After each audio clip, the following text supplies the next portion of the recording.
રાજકોટ શહેરમાં રેલનગર વિસ્તાર પાસે એક ભયંકર અકસ્માતની ઘટના છે તે બનવા પામી છે, જેમાં એક સિટી બસના ડ્રાઈવરને ચાલુ બસે હાર્ટ એટેક આવી ગયો હતો। આ અકસ્માત સર્જાયો છે। બસ ડ્રાઈવરના નામ પુરુષોત્તમ બારિયા હોવાનું પણ હાલ સામે આવી રહ્યું છે અને જેમાં બસે ડ્રાઈવર પુરુષોત્તમ બારિયાને હાર્ટ એટેક આવતા તેનું કરુણ મોત નીપજ્યું છે। બનાવની જો વિગતવાર વાત કરવામાં આવે તો ગુરુવારના રોજ સાંજના સમયે રાજકોટ શહેરના રેલનગર વિસ્તારમાં સિટી બસના ડ્રાઈવર 60 વર્ષીય પુરુષોત્તમ બારિયાનું ચાલુ બસ દરમિયાન હૃદય રોગનો હુમલો આવતા તેમનું મૃત્યુ નીપજ્યું હોવાની વાત સામે આવી છે।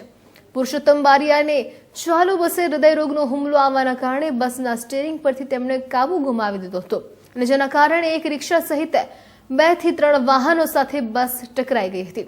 ત્યારે સમગ્ર મામલે એક રાહદારી 44 વર્ષીય સંગીતા માખડિયા નામની મહિલાનું પણ ત્યાં જ મોત નીપજ્યું હતું। સાથે જ વાત કરીએ આ ઘટનામાં મંડોર મુકેશ અને મનીષા વર્મા નામની મહિલાને ઘણી ઈજાઓ પહોંચતા તેમને સિવિલ હોસ્પિટલ તેમજ ખાનગી હોસ્પિટલમાં સારવાર માટે ખસેડાયા છે।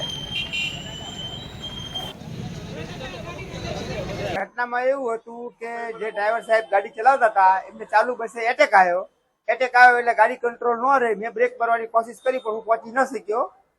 એના કારણે આ બનાવ બની। શું નામ છે ડ્રાઈવરનું? પુરુષોત્તમભાઈ બારૈયા। એક લેડી 3 લેડી એક જેન્ટ્સ।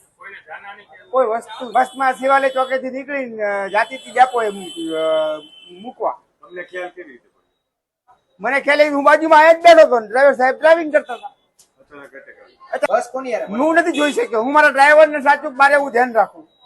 ભટકાણી બસ કોઈ યાર એવું મારી વાત તમે સાંભળો। મારા ડ્રાઈવર ને એટેક આવ્યો તો હું ધ્યાન રાખું, મારે ધ્યાન રાખવું।